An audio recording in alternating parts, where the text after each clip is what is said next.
Salmo 119, verso 72 diz assim: Para mim, vale mais a lei que decretaste do que milhares de peças de prata e ouro. E o verso 127 diz assim: Eu amo os teus mandamentos mais do que o ouro, mais do que o ouro puro.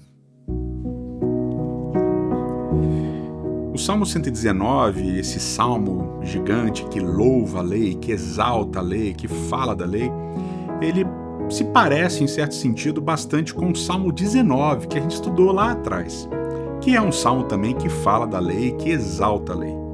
E ele tem vários pontos de contato Existem vários pontos de contato entre esses dois salmos. Quando a gente vai, por exemplo, lá no Salmo 19, no verso 10, Salmo 19, verso 10, a gente lê assim: São mais desejáveis do que o ouro puro, são mais doces do que o mel, do que as gotas de favo. Ou seja, o Salmo 19 já traz essa ideia justamente de que a lei de Deus é melhor do que ouro, é melhor do que prata, e é mais doce do que o mel, algo que a gente viu aqui no Salmo 119. Lá no Salmo 119, no verso 103, Salmo 119, verso 103, a gente lê assim: Como são doces para o meu paladar as tuas palavras, mais que o mel para a minha boca. Justamente repetindo a ideia do Salmo 19. Então, Salmo 19, verso 10, ouro e prata, a gente tem no Salmo 119. A lei é melhor que ouro e prata. Salmo 19, verso 10, mais doce do que o mel, a gente também encontra no Salmo 119. Além disso, a gente tem outras duas referências. O Salmo 119, verso 133. Salmo 119, verso 133 diz assim: Dirige os meus passos conforme a tua palavra, não permitas que nenhum pecado me domine. E aí, quando a gente vai para o Salmo 19, verso 13, a gente lê assim: Também guarda o teu servo dos pecados intencionais, que eles não me dominem. Então, essa ideia de que o pecado pode em algum momento nos dominar. O salmista pede que isso não aconteça com ele. E uma outra ideia, essa ideia de guardar os mandamentos com o verbo akav.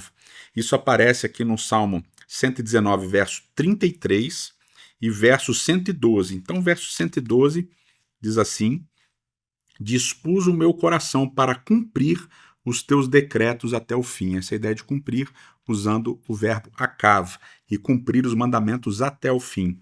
E lá no Salmo 19, verso 11, a gente tem: Por elas o teu servo é advertido, a grande recompensa em cumprir os mandamentos. E ele usa novamente o verbo akav.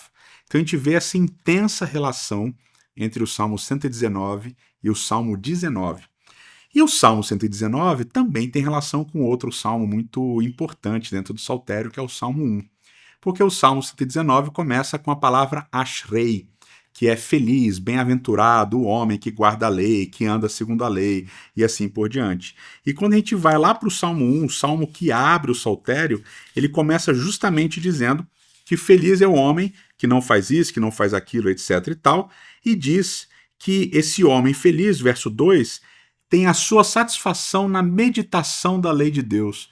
Esse homem feliz é aquele que fica feliz em falar, em meditar na lei de Deus. E a palavra meditar aqui, como já estudamos lá no Salmo 1, é a palavra murmurar.